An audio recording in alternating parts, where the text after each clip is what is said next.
Kadapa MP అభ్యర్థిగా తాను ప్రచారం చేయడాన్ని ప్రారంభించి 4-5 రోజులు మాత్రమే అయిందని, ఇంతలోనే వైసీపీలో చాలా మార్పులు వచ్చిందని షర్మిల అన్నారు.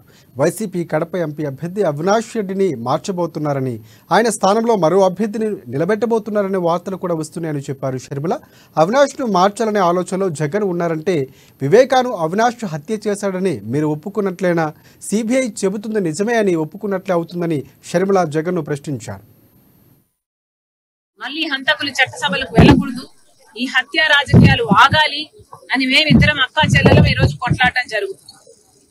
విమలమ్మ గారి కొడుకుకి జగన్మోహన్ రెడ్డి గారు వర్క్స్ చేయడం జరిగింది, ఆర్థికంగా వాళ్ళు బలపడడం జరిగింది. కాబట్టే ఈరోజు విమలమ్మ గారు ఆ విషయాన్ని గుర్తుపెట్టుకున్నారు.